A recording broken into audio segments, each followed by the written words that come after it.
Have you ever been mocked by your own family for drowning in student debt, only to have them come crawling back begging for money?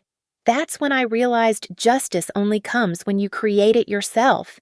My sister spent years ridiculing my loans, calling me foolish for pursuing education while she lived her carefree influencer lifestyle.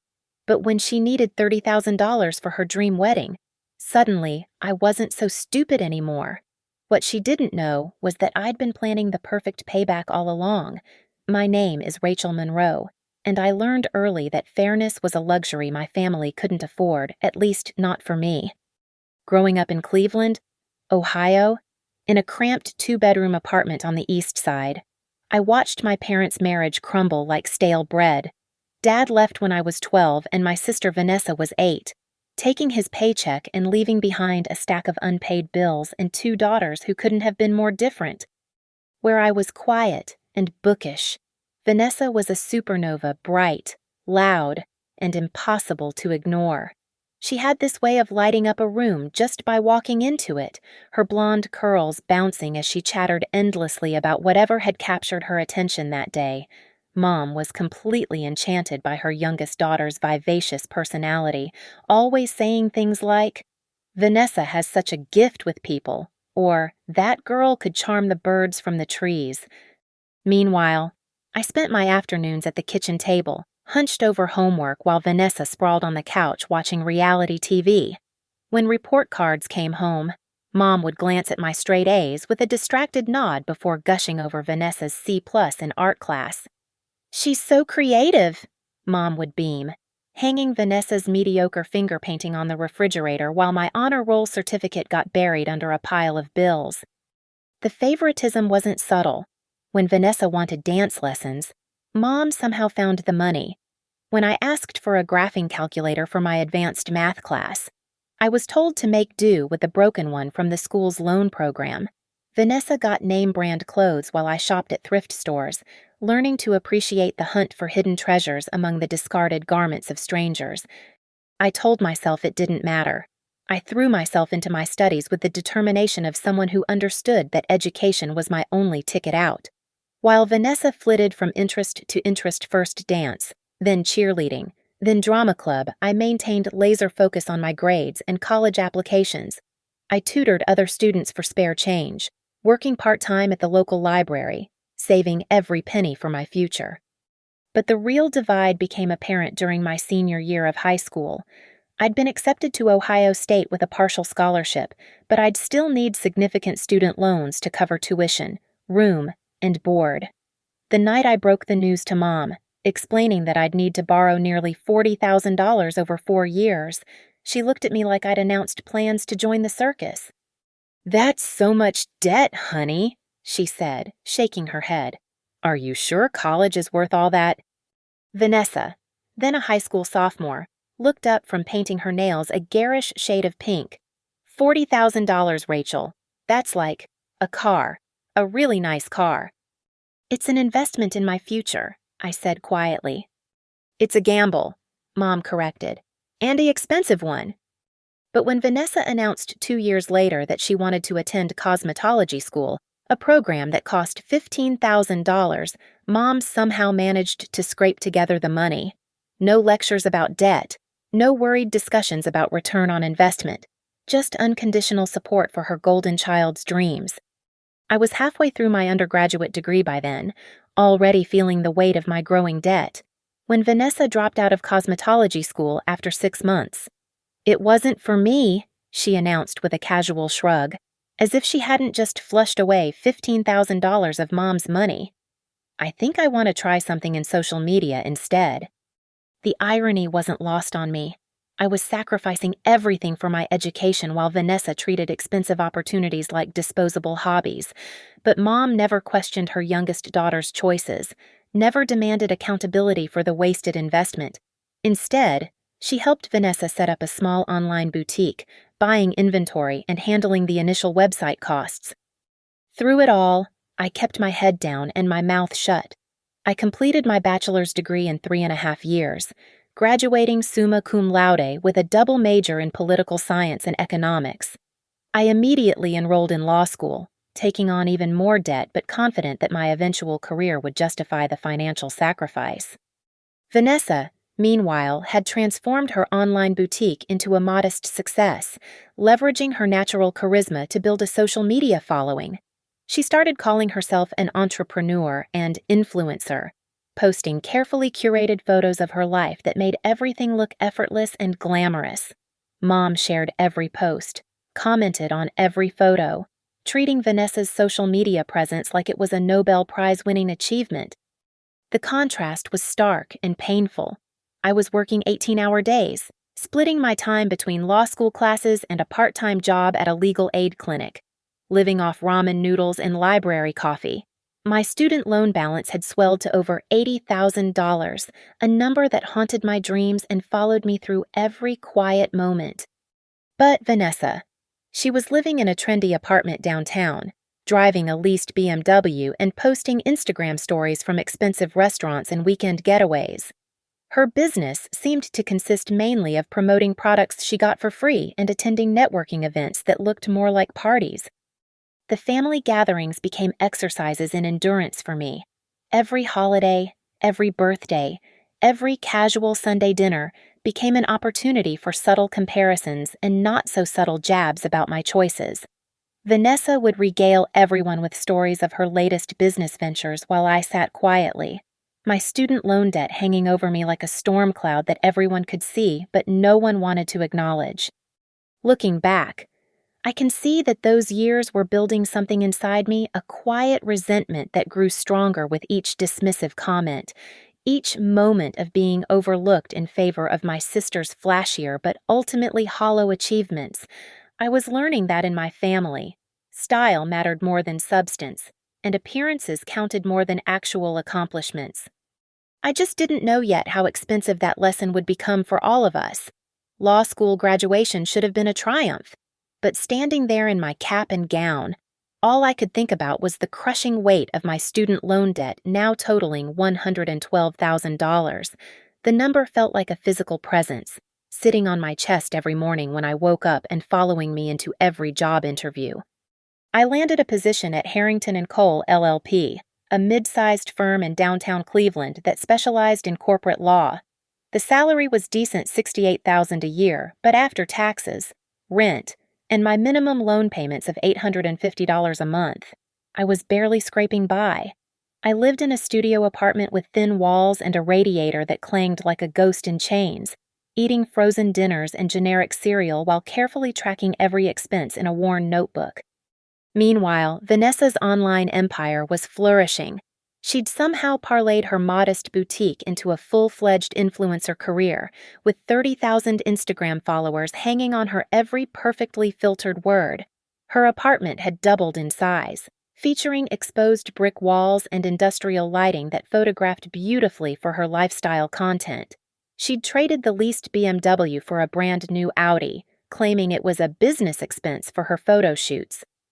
The family narrative had crystallized around our respective success stories, and the comparison always left me feeling like a failure despite my law degree and professional job.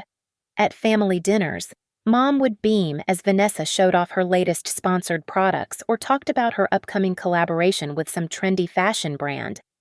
"Vanessa's really found her calling," Mom would say, scrolling through my sister's Instagram feed for the 100th time. "Look at this. She got this entire outfit for free just for posting a photo, and this skincare company is paying her $1,500 for one post. Can you imagine?" I'd nod politely while cutting my grocery store chicken into precise pieces, trying not to think about how $1,500 was almost 2 months' worth of loan payments for me. The worst part was how effortless Vanessa made everything look. Her Instagram stories showed her at trendy coffee shops at 11:30 in the morning on a Tuesday, captioned with inspirational quotes about living your best life and following your passion.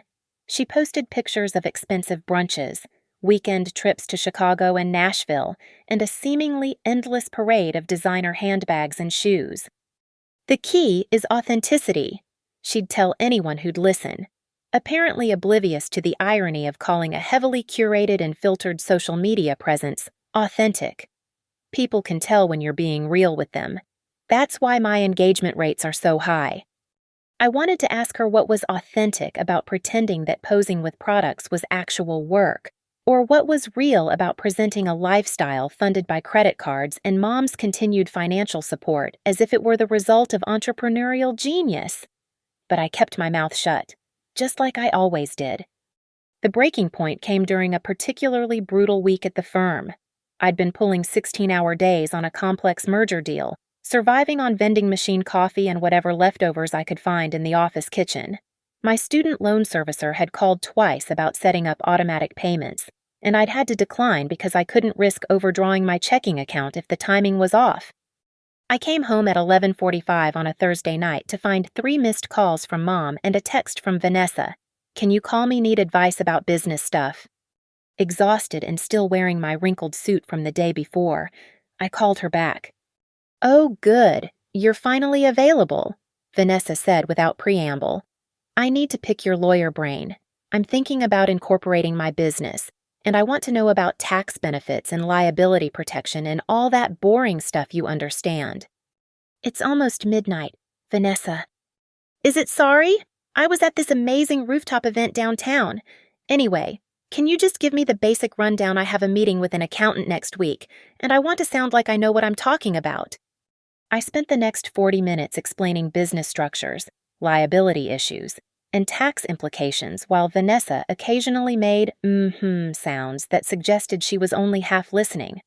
When I finished, she thanked me briefly and immediately launched into a story about the influencer event she'd attended, complete with details about the open bar and gift bags worth over $300 each. "You should really get out more," she said as our conversation wound down. "All work and no play. You know life's too short to spend every night in that depressing little apartment of yours." After we hung up, I sat in my depressing little apartment and tried not to cry. I'd just spent nearly an hour providing free legal advice worth at least $500 to someone who thought my lifestyle was pathetic, while I struggled to afford basic groceries and she collected gift bags worth more than my weekly food budget. The cognitive dissonance was staggering. I was the one with the advanced degree, the professional job, the stable career path. But somehow, in our family's eyes, I was the failure, the one who'd made poor choices and was paying the price, while Vanessa was the success story, the one who'd figured out how to work smarter, not harder.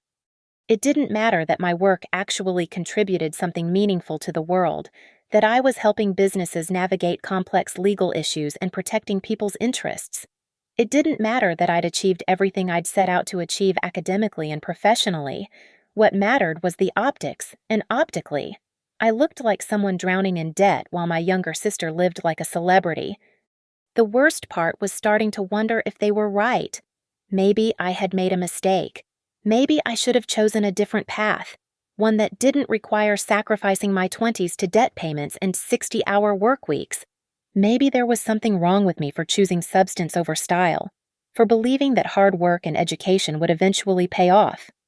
But those doubts only made me work harder, stay later, take on more cases. I told myself that eventually, the math would work in my favor. Eventually, my salary would increase faster than my debt, and I'd prove that my choices had been the right ones all along. I just had no idea how much worse things would get before they got better, or how much my sister's casual cruelty would cost her in the end. The family barbecue was supposed to be a celebration of Uncle Mike's retirement, but it turned into the night that changed everything between Vanessa and me forever. It was a sweltering Saturday in July, and Mom's backyard was packed with relatives I only saw at weddings and funerals. The smell of charcoal and lighter fluid mixed with Aunt Linda's overpowering perfume, creating that uniquely suffocating atmosphere of forced family fun. I'd driven over after spending the morning at the office, yes, on a Saturday trying to catch up on case files that had been piling up all week. I was exhausted, still wearing my work clothes because I hadn't had time to go home and change. My hair was pulled back in the same messy bun I'd worn all day, and I could feel the stress lines etched around my eyes from staring at legal documents under fluorescent lights. Vanessa, of course, looked like she'd stepped out of a magazine.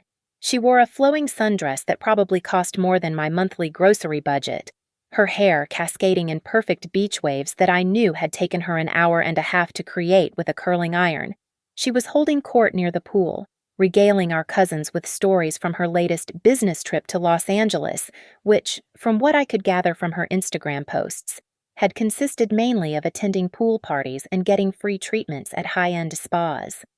I grabbed a beer from the cooler and tried to find a quiet corner where I could decompress for a few minutes before diving into the obligatory small talk. But Mom spotted me immediately. "Rachel, there you are. Come tell everyone about your big case," she called out, though her tone suggested she was more interested in including me than actually hearing about my work. I reluctantly joined the circle around Vanessa, where the conversation had somehow turned to money and success. Cousin Tom was bragging about his new promotion at the car dealership, while Aunt Linda complained about the cost of her daughter's college tuition. "I just don't understand how these kids rack up so much debt," Aunt Linda was saying, shaking her head. $50,000 for a degree in my day? You could work part-time and pay for college yourself." "Tell me about it," said Cousin Mike, Uncle Mike's son. "My buddy from high school is still paying off his student loans 15 years later. Guy's like a slave to Sally Mae." I felt my cheeks burning, knowing exactly where this conversation was heading.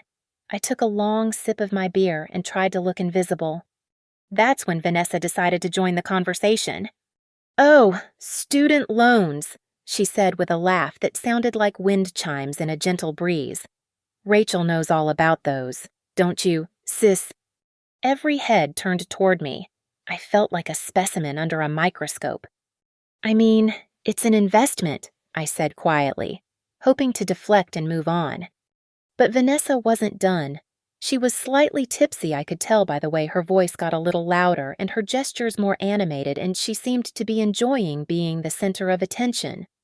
"Rachel's got like 6 figures in student loan debt," she announced to the group as if she were sharing the weather forecast. "Can you imagine all that money for school, and she's still working weekends and living in that tiny apartment?"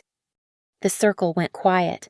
I could feel my face turning red, a mixture of humiliation and rage building in my chest. "Vanessa," I said, my voice barely above a whisper. But she was on a roll now, feeding off the shocked expressions around her. "I mean, I get it. Education is important and all, but at what cost?" She gestured dramatically with her wine glass, nearly spilling rosé on her perfect dress. "I dropped out of beauty school after 6 months because I realized it wasn't for me. Best decision I ever made. Look at me now, I'm making more money than most college graduates, and I don't owe anyone a penny." Cousin Tom whistled low. 6 figures, Jesus. "Rachel, what's your monthly payment on that?" I wanted to disappear. I wanted to melt into the concrete patio and never resurface. Instead, I mumbled something about it being manageable and tried to step away from the group. But Vanessa wasn't finished delivering her knockout punch. She raised her wine glass in a mock toast, her voice carrying across the entire backyard. "Here's to my brilliant sister Rachel, who'll probably be paying off student loans until she retires. I guess all that book learning doesn't teach you common sense about money, right?" The laughter that followed felt like acid in my veins. Not everyone laughed. Some people looked uncomfortable, sensing they were witnessing something cruel, but enough people chuckled to make my humiliation complete. Uncle Mike actually slapped his knee and said, "Kids these days and their fancy educations." I stood there frozen, my beer bottle sweating in my hand, watching my sister bask in the attention she'd gained at my expense. She wasn't even looking at me anymore. She was already moving on to another topic, having used my financial struggles as a comedic interlude in her evening entertainment. The rest of the party passed in a blur. I stayed another hour out of obligation, making stilted conversation and avoiding eye contact with anyone who'd witnessed my public humiliation. Every laugh from Vanessa's direction felt like another knife twist. Every time someone asked about my situation, I had to explain and defend choices that had once felt so clearly right. The drive home was when the tears finally came. I pulled over at a red light on Euclid Avenue, and the dam burst. I sat there sobbing in my beat-up Honda Civic while traffic moved around me, the rain that had started falling mixing with my tears on the windshield. It wasn't just the money she'd mocked, it was everything the debt represented. My sacrifices, my dreams, my belief that hard work and education would eventually pay off. She'd turned my entire life philosophy into a punchline for a backyard barbecue audience. But worse than the humiliation was the betrayal. This was my sister, someone who was supposed to have my back, who was supposed to understand that we were family. Instead, she'd thrown me under the bus for a few cheap laughs and social media-worthy one-liners. As I finally drove the rest of the way home, windshield wipers squeaking against the rain, I felt something shift inside me. The hurt was still there, raw and throbbing, but underneath it was something harder and colder. For the first time in my life, I allowed myself to truly hate my sister. And with that hate came something else, a dark little seed of an idea that would grow over the coming months into something much more dangerous. If Vanessa wanted to play games with family loyalty, I was about to become a much better player than she'd ever imagined. 2 years passed after that humiliating barbecue, and I'd almost convinced myself I'd moved past the hurt. My career at Harrington & Cole was progressing nicely. I'd been promoted to senior associate with a salary bump that finally made my student loan payments feel manageable rather than suffocating. I'd even moved into a decent one-bedroom apartment in Lakewood, complete with hardwood floors and a kitchen that didn't double as my living room. But then Vanessa got engaged. The announcement came via a carefully orchestrated Instagram post featuring her manicured hand displaying a diamond ring that could probably fund a small country's healthcare system. The caption read, "He said, yes, can't wait to marry my best friend and soulmate. Jar engaged. Love wins. Jar dreams come true." Within minutes, the post had hundreds of likes and comments from her followers, all gushing about the ring, the romance, and how perfect she and her fiancé looked together. Mom called me within an hour, practically hyperventilating with excitement. "Rachel, did you see Vanessa's engaged to that wonderful boy Derek we met at Christmas? Oh, honey, she's so happy. They're already talking about a spring wedding in Miami." Derek was a nice enough guy, a marketing executive with a carefully groomed beard and an extensive collection of golf shirts. He seemed genuinely smitten with Vanessa, though I suspected he had no idea what he was signing up for. During the few times I'd met him, he'd struck me as someone who'd been raised to believe that marriage meant finding a beautiful woman to take care of while he focused on his career. Vanessa, with her Instagram-perfect lifestyle and apparent business success, probably seemed like the ideal trophy wife. The engagement party was held at Mom's house 2 weeks later, and I dutifully attended with a bottle of champagne and a smile that felt painted on. Vanessa floated around in a white cocktail dress that probably cost more than my monthly rent, accepting congratulations and showing off her ring to anyone within a 50-foot radius. "Why, we're thinking Miami for the venue," she announced to a captive audience of relatives and friends. "Derek's family has connections at some absolutely gorgeous resorts. We want something elegant but fun, sophisticated but not stuffy. You know, the perfect balance." I was nursing a glass of wine in the corner when she spotted me. "Rachel, there's my brilliant lawyer sister," she called out, though her tone had an edge that made me immediately wary. "Come here, I want to talk to you about something." She grabbed my arm and steered me toward the kitchen, away from the main party. Mom followed close behind, her face flushed with excitement and what I suspected was her third glass of champagne. "Okay, so here's the thing," Vanessa began, leaning against the counter with the casual confidence of someone who'd never heard the word no. "Derek and I have been talking about the wedding budget, and we want to do something really special, like once-in-a-lifetime special." I nodded politely, wondering where this was going. "The venue we want is absolutely perfect. It's this oceanfront resort in South Beach with the most incredible ballroom, floor-to-ceiling windows overlooking the water, crystal chandeliers, the whole thing. But it's—" She paused dramatically. "Well, it's more expensive than we initially budgeted for." Mom jumped in, her voice breathless with excitement. It sounds absolutely magical, honey. Tell her about the photographer. Oh my God, the photographer. Vanessa's eyes lit up. So there's this amazing wedding photographer who's shot for celebrities, actual A-list celebrities. His work is incredible, like art gallery quality. But he's booking up fast, and we'd need to put down a deposit soon. I took a sip of wine, beginning to sense where this conversation was heading. The thing is, Vanessa continued, between the venue, the photographer, the flowers, the dress, everything we want to make this perfect, we're looking at about $30,000 more than we initially planned. The number hit me like a physical blow. $30,000. That was more than half my annual take-home pay after taxes and loan payments. That's a lot of money, I said carefully. I know it sounds like a lot, Vanessa said quickly. But think about it, this is a once-in-a-lifetime event. And honestly, $30,000 for someone in your position isn't that unreasonable. You're making good money now, right? Lawyer salary and all that? Mom nodded enthusiastically. And family helps family. Sweetie, that's what we do. I stared at them both, trying to process what was happening. 2 years ago, Vanessa had publicly humiliated me for my student loan debt, turning my financial struggles into entertainment for a backyard barbecue. Now she was asking me to hand over $30,000 more money than I'd ever had in my savings account at one time to fund her fairy tale wedding. You want me to give you $30,000? I said slowly. Not give, Vanessa corrected with a laugh. Think of it as an investment in family happiness. And honestly, what else are you spending money on? You live pretty simply, and you don't have kids or a husband to worry about. This would mean everything to me. Rachel, everything. The casual cruelty of that statement, the implication that my life was so empty and meaningless that I should be grateful for the opportunity to fund her extravaganza, took my breath away.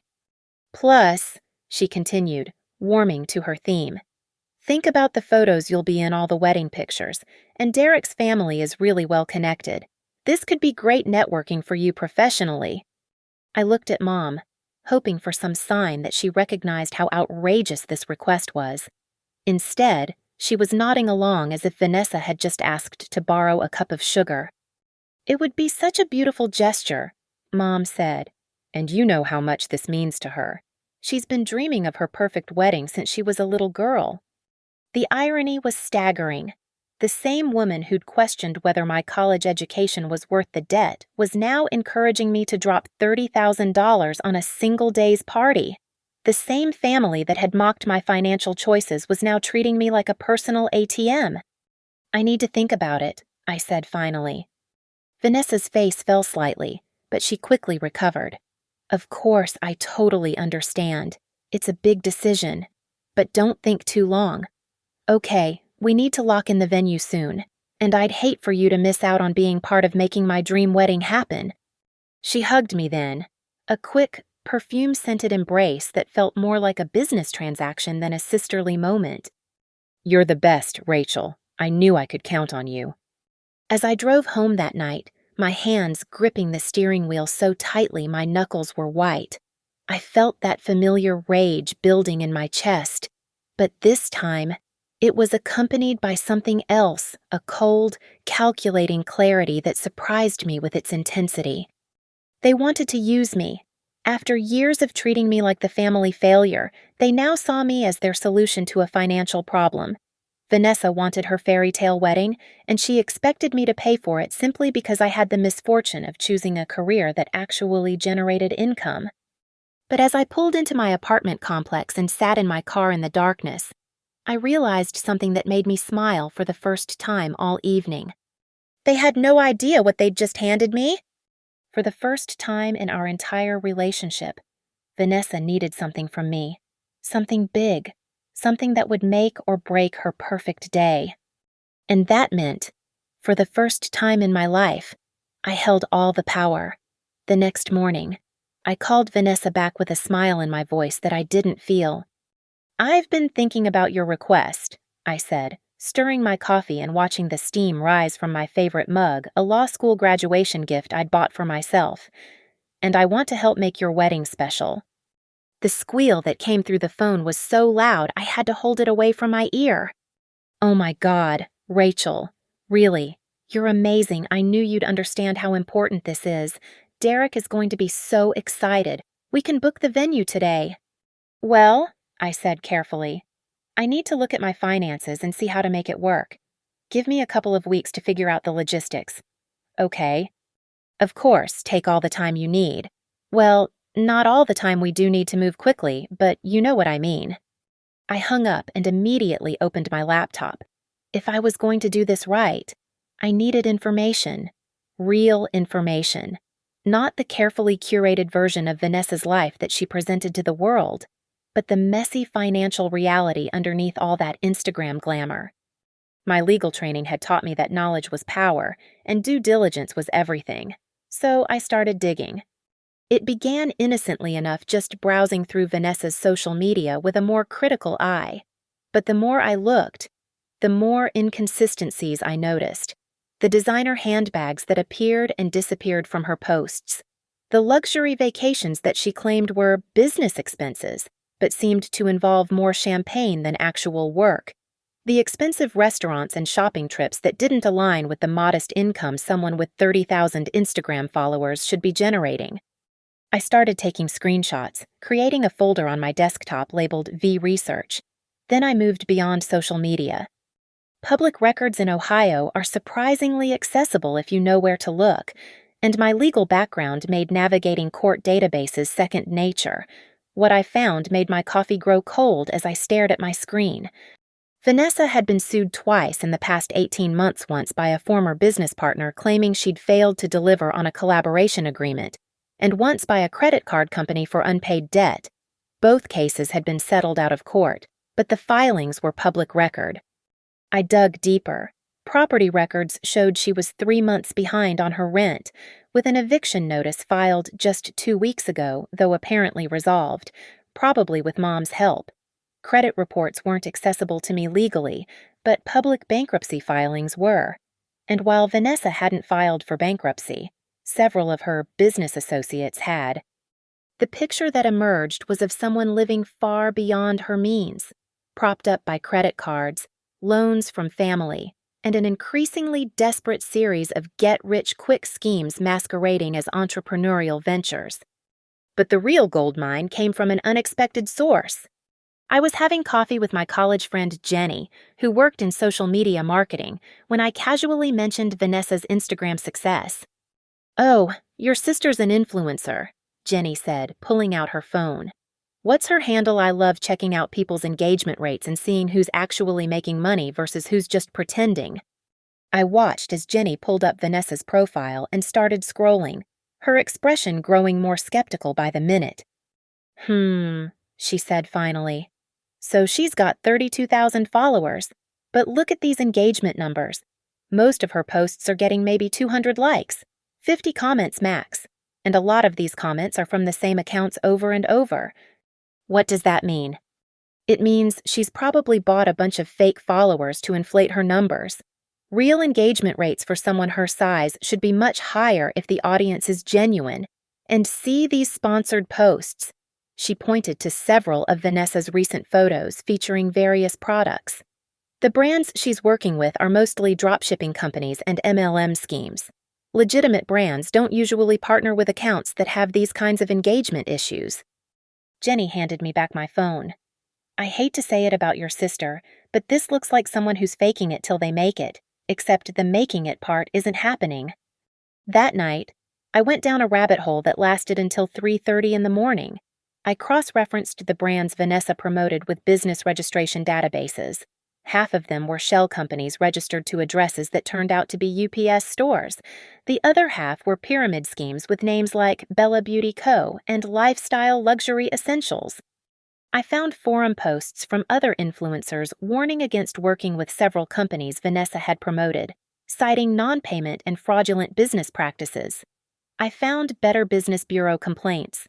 I found a YouTube video from a former brand ambassador explaining how companies like the ones Vanessa worked with preyed on wannabe influencers by offering free products in exchange for posts, then using those posts to legitimize their scammy operations. but the most damning evidence came from social media itself. I created a fake Instagram account and started following some of the other influencers in Vanessa's circle. Through their stories and posts, a picture emerged of a group of young women desperately trying to maintain an illusion of success while drowning in debt and bad business decisions. One of them, a girl named Jessica, who frequently appeared in Vanessa's posts, had recently started a GoFundMe to pay for her mother's medical bills despite regularly posting about her successful online boutique. Another had been posting increasingly desperate attempts to recruit people into various MLM schemes.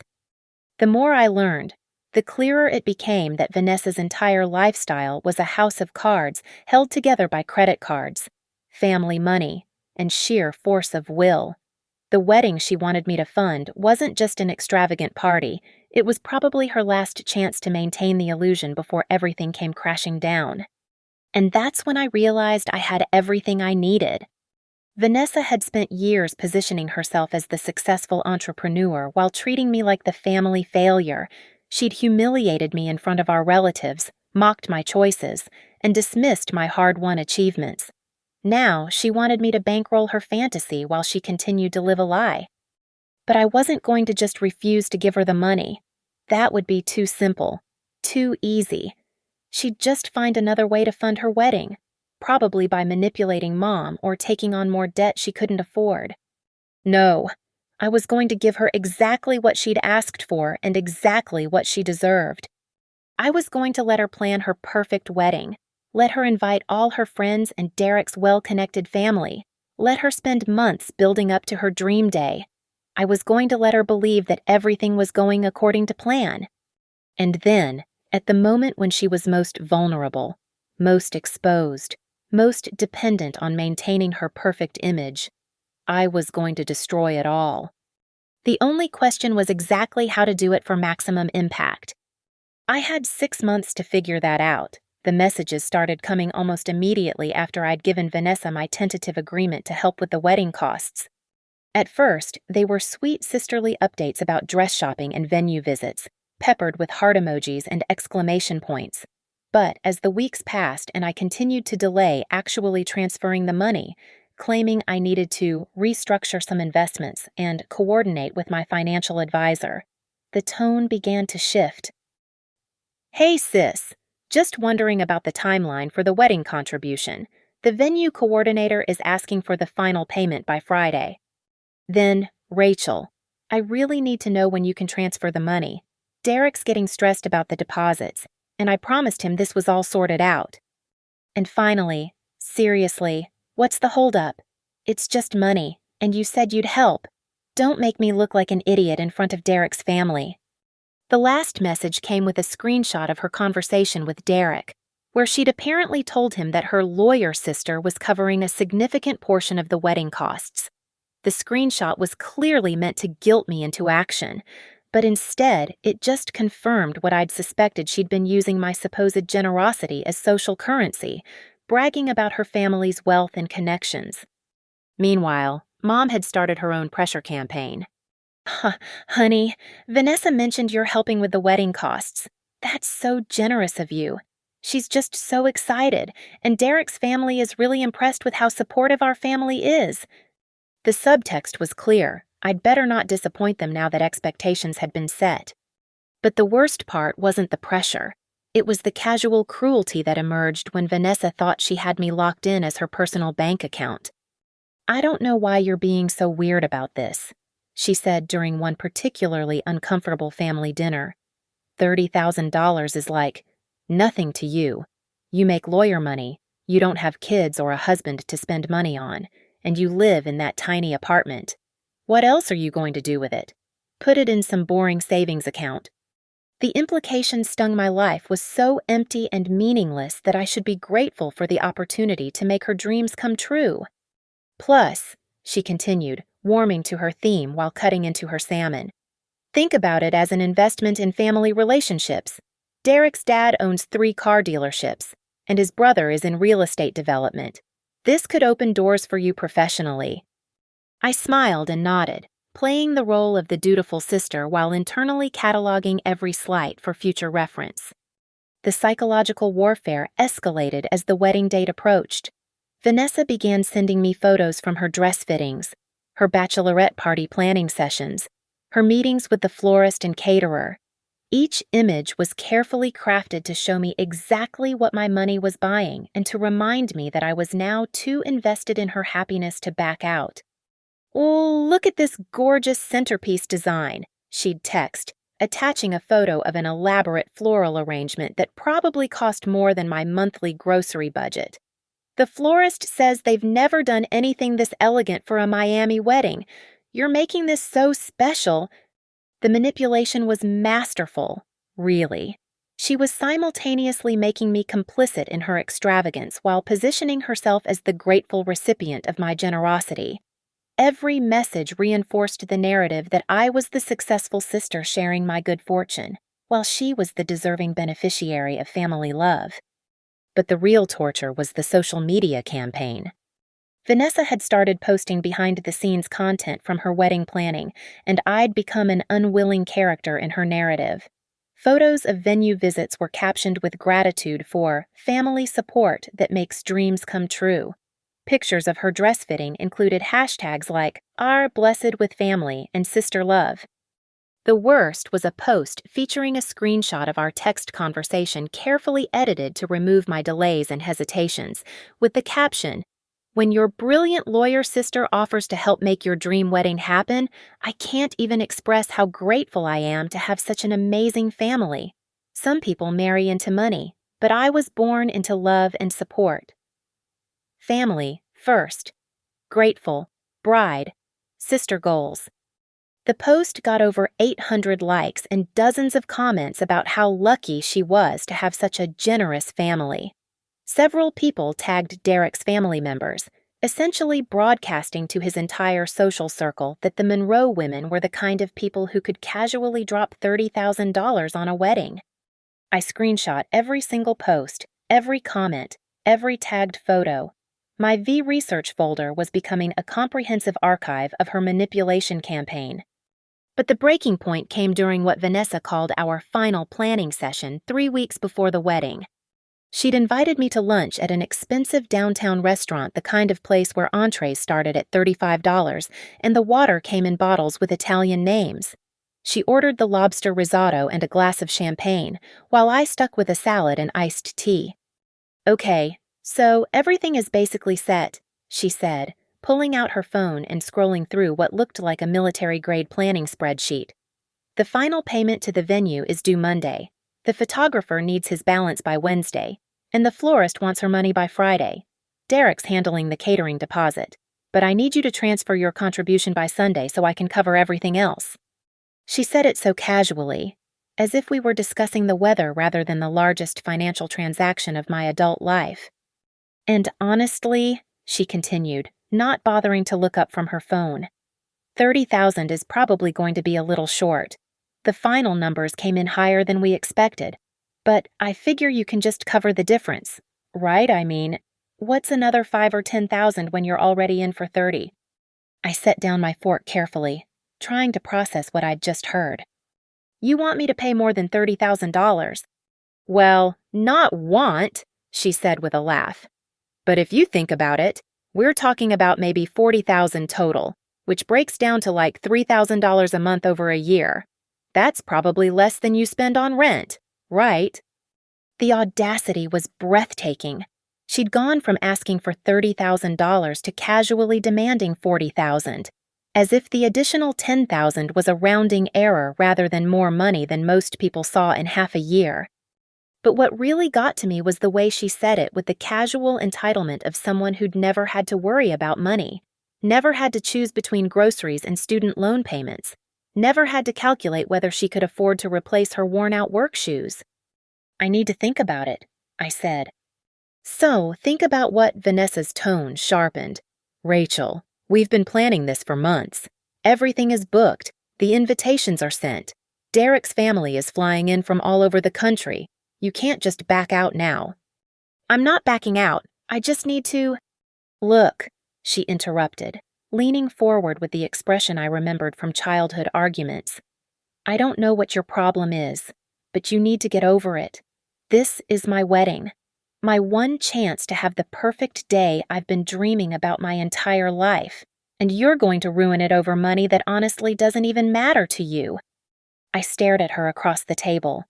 This woman who looked like my sister but had somehow become a stranger. In that moment, I realized that she genuinely believed her own narrative. She actually thought she deserved my money, that her happiness was worth any sacrifice I might have to make. That night, I finalized my plan. It was going to be even more beautiful than I'd originally imagined. The wedding day arrived with the kind of perfect Miami weather that seemed ordered specifically for Instagram photos. 82 degrees, crystal blue skies, and a gentle ocean breeze that would photograph beautifully against the palm trees swaying in the background of the oceanfront resort's terrace. I'd driven down from Cleveland 2 days earlier, ostensibly to help with last-minute preparations, but really to position myself for the main event. I checked into a modest hotel 20 minutes from the resort, close enough to be present for the festivities, far enough away to maintain plausible deniability about my actual intentions. Vanessa had been texting me frantically all week about the final money transfer, which I'd been deflecting with increasingly creative excuses about bank processing times and wire transfer delays. The money will be there when you need it, I kept assuring her, which was technically true, just not in the way she expected. The morning of the wedding, I stood in front of my hotel room mirror, adjusting the sleek black cocktail dress I'd chosen specifically for this day. It was elegant but understated, expensive enough to fit in with Derek's well-heeled family but dark enough to match my mood. I'd had my hair done at the hotel salon, a professional updo that made me look polished and confident. I looked like someone who belonged at this wedding, someone who had every right to be there. Someone who was about to deliver the most important speech of her life. The resort was stunning, I had to admit. Vanessa had excellent taste when she was spending other people's money.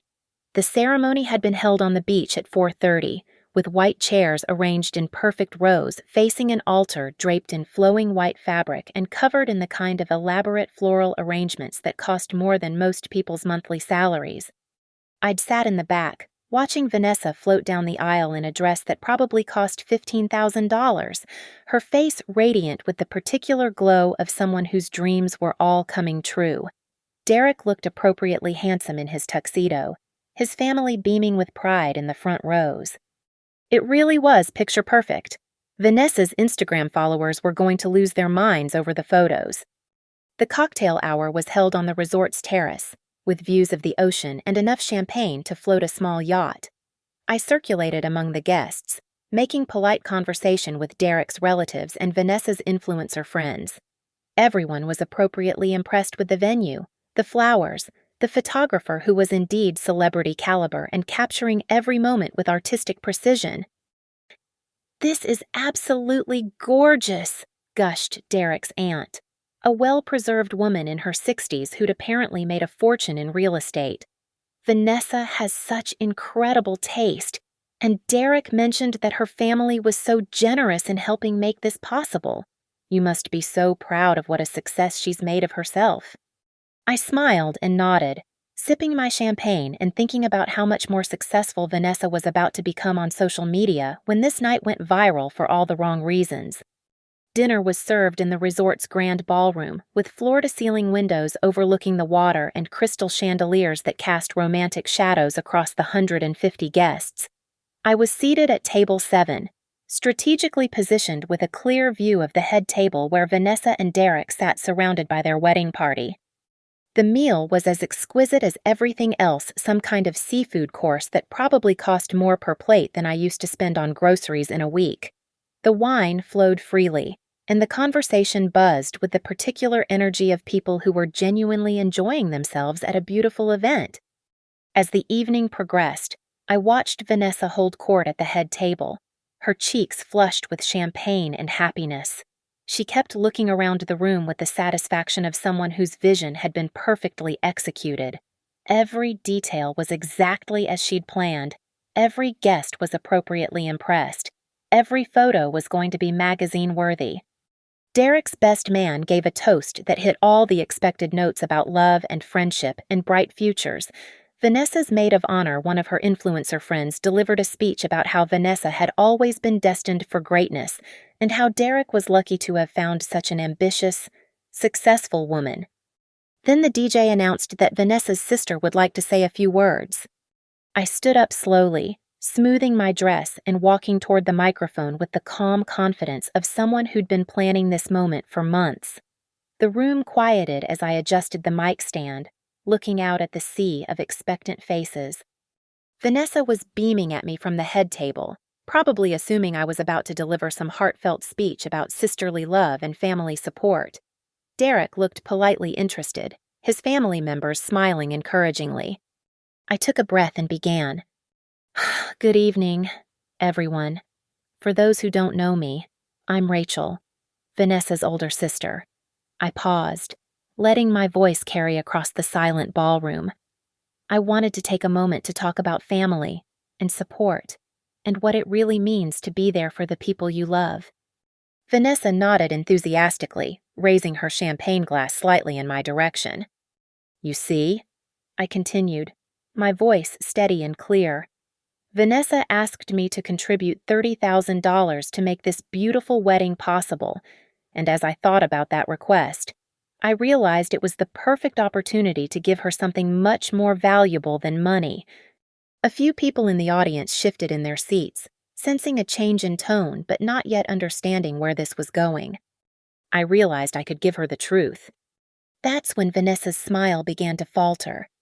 The truth about her incredibly successful business empire, built on fake followers and pyramid schemes, the truth about her multiple lawsuits for unpaid debts and broken business contracts, the truth about the eviction notices and maxed-out credit cards hidden behind all those perfect Instagram posts. The silence in the room was now complete, except for the soft sound of waves against the shore outside. The truth about someone who mocked her own sister's student loan debt at a family barbecue, calling it a waste of money and making jokes about how education doesn't teach common sense only to come begging for $40,000 when her house of cards started falling down. I could see Derek's face going pale, his family members looking confused and uncomfortable. Several guests had pulled out their phones, though whether to record the moment or verify my claims, I couldn't tell. So here's my wedding gift to my dear sister Vanessa, I said, reaching into my purse and pulling out a thick folder. Complete financial records, court documents, and business registration information for everyone who wants to know what they're really celebrating tonight. I set the folder on the nearest table and smiled at the stunned faces staring back at me. Congratulations on your perfect day, Vanessa. I hope it was everything you dreamed it would be. The silence that followed my words was unlike anything I'd ever experienced. It wasn't just quiet, it was the complete absence of sound that comes when 150 people simultaneously stop breathing. For exactly 3 seconds, the only noise in the ballroom was the distant sound of waves crashing against the shore and the soft hum of the air conditioning. Then all hell broke loose. Vanessa shot up from her chair so fast she knocked over her champagne glass, the crystal shattering against her plate in a cascade of golden liquid and broken fragments. "You're lying!" she screamed, her voice cracking with panic. "She's lying. Don't listen to her. She's just jealous because I'm successful and she's miserable." But Derek was already reaching for the folder I'd placed on the table. His face had gone from confused to horrified as he flipped through the first few pages copies of the lawsuit filings, screenshots of her fake follower analytics, bank records that painted a very different picture than the one Vanessa had been selling. "What is this?" Derek's voice was barely above a whisper, but in the stunned silence of the ballroom, everyone heard him. "Vanessa, what the hell is all this?" Derek's father, a distinguished man in his 70s who owned a chain of luxury car dealerships, stood up slowly and walked over to examine the documents. His wife followed, then Derek's brother, then several other family members. Soon, there was a crowd around the table, passing papers back and forth, their voices rising in a mixture of shock and anger. Bankruptcy filings for her business partners, credit card judgments. "Look at this, she owes $37,000 to various creditors." These Instagram followers are completely fake. Look at these engagement rates. Vanessa was crying now, her perfect makeup running in black streaks down her cheeks as she frantically tried to grab the documents away from Derek's family. "It's not what it looks like," she sobbed. "Rachel is just trying to ruin my wedding because she's bitter and alone. Don't believe her lies." But the evidence spoke for itself. Financial records don't lie, court documents don't have feelings, and business registration databases don't hold grudges. The facade that Vanessa had spent years constructing was crumbling in real time, in front of everyone who mattered most to her new life. Derek stood up slowly, the folder of documents in his hands, his face a mask of betrayal and disgust. "You told me you were successful," he said, his voice hollow. "You told me your business was thriving. You told me your family was wealthy and generous. Everything was a lie." "No, baby, please." Vanessa reached for him, but he stepped back as if her touch might contaminate him. "I can explain everything. Rachel didn't fake your follower count," Derek said coldly. "Rachel didn't get you sued for fraud. Rachel didn't max out credit cards in your name." He turned to look at his parents, his voice breaking slightly. "Mom, Dad, I'm so sorry. I had no idea. If I had known." Derek's mother, an elegant woman who'd spent the entire evening praising Vanessa's taste and sophistication, looked like she'd been physically slapped. "The money," she said slowly. "Derek, all the money we contributed to this wedding. If her family isn't actually helping pay for it?" The realization hit the room like a wave. Derek's family had contributed significantly to the wedding costs, believing they were matching generous contributions from Vanessa's successful family. Instead, they'd been funding an elaborate deception designed to hide the bride's financial desperation. Guests began standing up, gathering their purses and jackets, the murmur of shocked conversations filling the air. Several of Vanessa's influencer friends were frantically typing on their phones whether to document the drama or distance themselves from the scandal. I couldn't tell. The photographer, probably the most expensive vendor at the entire wedding, had stopped taking pictures. Even he seemed to understand that no one was going to want memories of this particular moment. Derek pulled off his wedding ring and set it on the table next to the documents. "I can't do this," he said quietly. "I can't start a marriage with someone who's been lying to me about everything, about who she is, what she does, how she lives. Everything." He turned and walked toward the exit, his family following close behind. His groomsmen hesitated for a moment, looking between Derek and Vanessa, before ultimately choosing to follow the groom. Within 10 minutes, half the ballroom had emptied. The remaining guests sat in stunned silence, unsure whether to leave or stay, watching Vanessa collapse into her chair in a puddle of silk and despair. I stood at the microphone for another moment, looking down at my sister as she sobbed into her hands, her perfect wedding transformed into a public humiliation that would follow her forever. For just a second, I felt a flicker of something that might have been regret, but then I remembered the barbecue 2 years ago, the casual cruelty with which she'd mocked my struggles, the entitled way she'd demanded my money while dismissing my life as meaningless. I walked calmly out of the ballroom, my heels clicking against the marble floor, leaving behind the wreckage of Vanessa's perfect day. Outside, the Miami night was still beautiful, warm, and clear, with stars reflecting off the ocean like scattered diamonds. I drove back to my hotel in peaceful silence, already planning my flight home to Cleveland the next morning. I had a life to get back to, a real life, built on honest work and genuine achievements, not Instagram filters and borrowed money. The student loans that Vanessa had mocked so mercilessly, I'd have them paid off within 2 years. The career she'd dismissed as boring and meaningless, it was providing me with stability, respect, and genuine satisfaction. And the family that had treated me like a second-class citizen for so long? Well, they were about to learn the difference between someone who creates real value and someone who just creates the illusion of success. Justice, it turned out, was worth every penny I hadn't spent. Thank you so much for listening to this story of family, betrayal, and ultimate justice. I'd love to hear from you. Where are you listening to this from? Drop a comment below and let me know your thoughts on Rachel's revenge. Do you think she went too far? Or did Vanessa get exactly what she deserved? Please subscribe to hear more stories like this and share your own thoughts about family dynamics and the price of fake success. Your engagement means the world to me.